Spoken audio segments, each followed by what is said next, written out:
Hello అండి అందరికీ. తక్కువ మసాలాలతో తక్కువ ఇంగ్రీడియంట్స్తో ఇంట్లో అందరికీ నచ్చేలాగా అందరూ మెచ్చుకునేలాగా ఒక సింపుల్ కోడిగుడ్డు కూర ఎలా చేసుకోవాలో ఈ వీడియోలో చూపిస్తున్నాను. ఒకసారి తప్పకుండా ట్రై చేసి మీకు ఎలా అనిపించిందో నా కామెంట్లో చెప్పండి. ఈ రెసిపీ కోసం ముందుగా ఒక బౌల్లో ఒక పచ్చిమిర్చి అలాగే ఒక మీడియం సైజు ఉల్లిపాయను సన్నగా కట్ చేసుకొని వేసుకోండి. అలాగే ఒక చిన్న సైజు టమోటాను సన్నగా కట్ చేసి ఇలాగ చేతులతో బాగా పిసికి వేయండి. కొంచెం కొత్తిమీర, పసుపు half spoon, salt half spoon, అలాగే రెడ్ చిల్లీ కారం 1 స్పూన్ వేసుకొని ఒకసారి బాగా కలపండి. ఒకసారి బాగా కలిపిన తర్వాత ఆయిల్ 1 స్పూన్ వేసుకొని ఇంకొకసారి కలపండి. ఆయిల్ వేసిన తర్వాత ఒకసారి బాగా కలుపుకుని కోడిగుడ్లు 3 నుంచి 4 కోడిగుడ్లు వేసుకొని విస్కర్ ఉంటే విస్కర్తో లేకపోతే స్పూన్తోనైనా సరే ఒక 2-3 నిమిషాల పాటు బాగా కలపండి. బాగా కలిపిన తర్వాత లాస్ట్లో 1 స్పూన్ ఆయిల్ వేసుకొని కలుపుకుంటే మనకి ఎగ్ బ్యాటర్ అనేది రెడీ అవుతుంది. ఎగ్ బ్యాటర్ రెడీ అయిపోయిన తర్వాత కడాయిలో ఒక 2 స్పూన్ల ఆయిల్ వేసుకొని ఎగ్ బ్యాటర్ మొత్తం ఒకేసారి వేయకుండా కొంచెం కొంచెం వేసుకుంటూ ఆమ్లెట్ లాగా కుక్ చేసుకోవాలి. కొంచెం బ్యాటర్ వేసిన తర్వాత లో ఫ్లేమ్లో 1 నిమిషం పాటు ఉడికించుకొని రెండో వైపుకి మార్చుకొని రెండో వైపు కూడా ఇంకొక నిమిషం పాటు ఉడికించుకోవాలి. రెండు వైపులా కుక్ చేసుకున్న తర్వాత ఈ ఆమ్లెట్ని తీసేసి ఎగ్ బ్యాటర్ మొత్తం సేమ్ ప్రాసెస్తో ఆమ్లెట్ లాగా వేసుకోవాలి.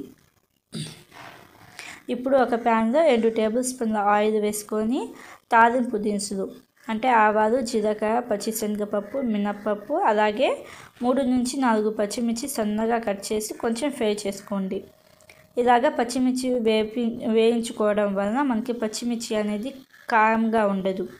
పచ్చిమిర్చి కొంచెం వేగిన తర్వాత 3 మీడియం సైజు ఉల్లిపాయలను సన్నగా కట్ చేసుకొని వేసుకోండి.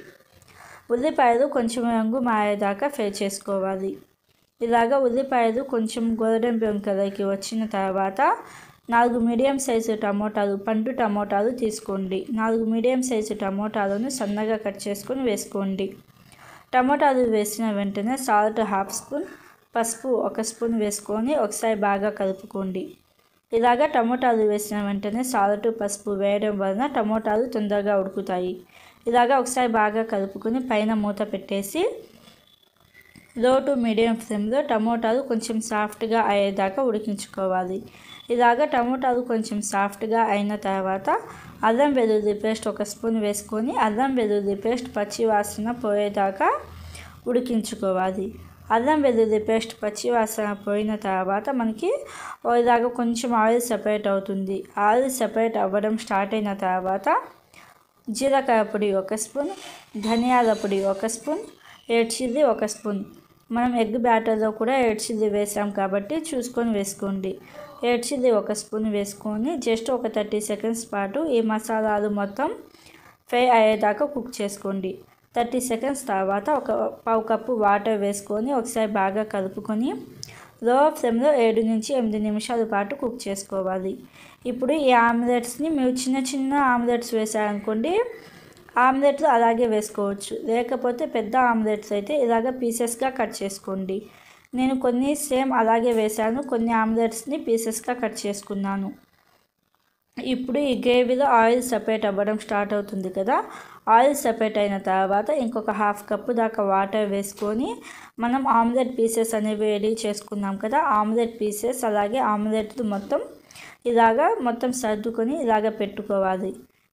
మొత్తం పెట్టుకున్న తర్వాత సన్నగా కట్ చేసిన కొత్తిమీర పైన చల్లుకోండి.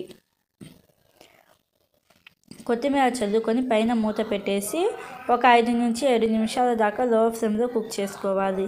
5 నుంచి 7 నిమిషాల తర్వాత గరం మసాలా 1 స్పూన్ అలాగే కొంచెం కొత్తిమీర చల్లుకొని ఒక 30 సెకండ్స్ తర్వాత సర్వ్ చేసుకోవడమే. చాలా టేస్టీగా ఉంటుంది. ట్రై చేసి ఎలా అనిపించిందో కామెంట్లో చెప్పండి.